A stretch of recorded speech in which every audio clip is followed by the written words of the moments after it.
नमस्कार दोस्तों, स्वागत है आपका अपने channel doctor Bhavesh Kumar astrology पर। और आज की जो वीडियो है वो नवरात्रि के छठे दिन की पूजा विधि, योग, तंत्र मंत्र, साधना, उपासना, उपाय और 12 राशि के लोग अपने राशि के अनुसार माता की पूजा कैसे करें, इसके लिए विशेष उपाय। तो छठे दिवस की जो पूजा होती है वो मां कात्यायनी की पूजा होती है और ये महिषासुर मर्दिनी है। इनको महिषासुर मर्दिनी कहा गया है। महिषासुर का विनाश करने वाली एक दिव्य स्वरूप मां कात्यायनी की पूजा इसमें होती है। मां कात्यायनी की उपासना से विवाह में आ रही सारी बाधाएं आपकी दूर हो जाती है, शत्रु पर विजय मिलने लगता है और साधक को जीवन में आत्मविश्वास की प्राप्ति होने लगती है। आप अगर साधारणतया कोई पूजा कर रहे हैं, जो पूजा पाठ नियमित रूप से आप 9 दिन का प्रण लिया हुआ है, आपने नमः पारायण का पाठ है, चालीसा पाठ है, दुर्गा सप्तशती का पाठ है, ये आप करिए। इसके साथ जो नॉर्मल विधि है उसको भी अपनाइए, माता की कृपा बनी रहेगी। सुबह आप स्नान कीजिए और इस दिन पीले या नारंगी कलर का वस्त्र धारण कीजिए। पूजा स्थान पर मां कात्यायनी की प्रतिमा को स्थापित करें और इस दिन माता को शहद भोग में लगाइए और लाल पुष्प निश्चित रूप से आप अर्पित करें। धूप, दीप और सिंदूर चढ़ा करके आप संकल्प करें और अपना जो भी पाठ संकल्पित है आप 9 दिन के लिए, वो पाठ आप करें। माता की कृपा आप पर बनी रहेगी। जो अगली उपाय है शक्ति पाने की, मंत्र या जाप विधि। अगर आप मंत्र और जाप विधि से माता की पूजा, आराधना, शक्ति को प्राप्त करना चाहते हैं तो इनका जो मूल मंत्र है वो है ओम देवी कात्यायन्यै नमः। ये 108 बार आपको रुद्राक्ष के मालों पे जाप करनी चाहिए। मैक्सिमम आप जितना करते हैं वो आपके लिए अच्छा ही है। कम से कम 108 बार आपको जाप करना चाहिए और निश्चित रूप से भोग में माता को शहद और पुष्प अर्पित करें। ऐसा जब भी आप कर रहे हैं, साधना कर रहे हैं, तो आपको अपनी विवाह में सफलता, अगर आप विवाह के इच्छुक हैं तो अपने विवाह की सफलता की और शत्रुनाश की प्रार्थना करते रहें। जो लोग योग साधना से माता की शक्ति को प्राप्त करना चाहते हैं तो छठे दिन जो भी साधक साधना करते हैं, मां की ध्यान करते हैं, इस दिन आज्ञा चक्र पे ध्यान केंद्रित करना चाहिए। ये तीसरा नेत्र भी कहलाता है। यह चक्र जो है वो ज्ञान, अंतर्ज्ञान, अध्यात्म ज्ञान का प्रतीक है। ऐसा ध्यान करने से साधक को निश्चित रूप से आत्मशक्ति, आध्यात्मिक शक्ति और गूढ़ विद्या का ज्ञान मिलता है।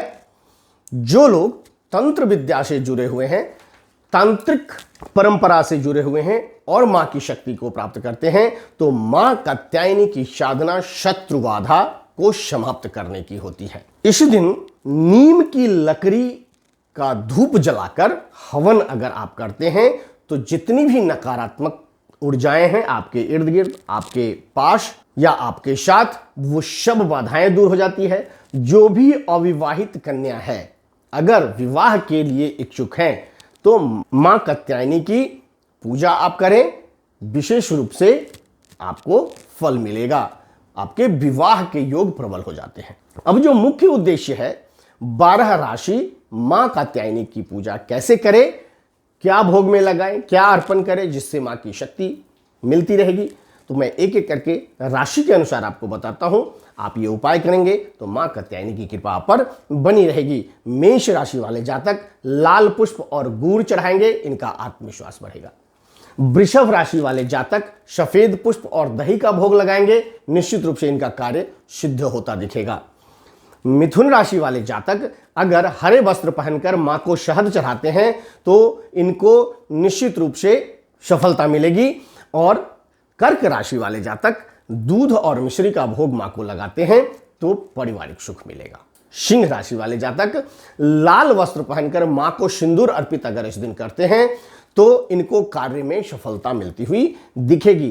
कन्या राशि वाले जातक दूध और फल का भोग अगर लगाते हैं तो इनके कार्य में सफलता मिलेगा। अगर आपकी राशि वृश्चिक है और आप मां की पूजा लाल मिर्च और गुड़ का करते हैं, मैं पीछे भी वीडियो में एक बार बता चुका हूं कि कई बार माता को लाल मिर्च कई जगह नहीं चढ़ाया जाता। मान्यता है कि मिर्च माँ को नहीं चढ़ाना चाहिए, तो आप प्रतीकात्मक माला यूज कर सकते हैं और वो माँ को आप चढ़ा सकते हैं। इससे क्या होगा, आपकी शत्रु बाधाएं दूर होगी। जो अगली राशि है वो है धनु राशि। धनु राशि वाले जातक हल्दी और पीला वस्त्र इस दिन ये धारण करें, इनकी भाग्य में बड़ी वृद्धि होती है। मकर राशि के आप जातक हैं तो इस दिन आपको तिल और दूध का भोग लगाना चाहिए, आपके कैरियर में लाभ मिलेगा। आप कुंभ राशि के जातक हैं तो नीले पुष्प और नारियल माँ को अर्पित कीजिए, इससे आपकी मनोकामना पूर्ण होती दिखेगी। और अगर आप मीन राशि के जातक हैं तो मिश्री और कमल का पुष्प माँ के चरणों में चढ़ाएं, मन की शांति मिलेगी और समृद्धि मिलेगी। मां कात्यायनी की उपासना से विवाह संबंधी किसी भी तरह की बाधा अगर आपकी जिंदगी में आ रही है तो वो दूर हो जाएगी। विजय पानी है, शत्रु पे विजय पानी है, वो मिलता हुआ दिखेगा और साधक को जीवन में सफलता का आशीर्वाद निरंतर मिलता रहता है। तो ये था राशि के अनुसार माता को पूजा और उपासना करने की विधि। आप निश्चित रूप से अपनी राशि के अनुसार ये विधि अपनाएं, माता की विशेष कृपा आप पर बनी रहेगी। जय माता दी। फिर मिलते हैं अगली वीडियो में अगले दिन की पूजा विधियों के साथ। धन्यवाद।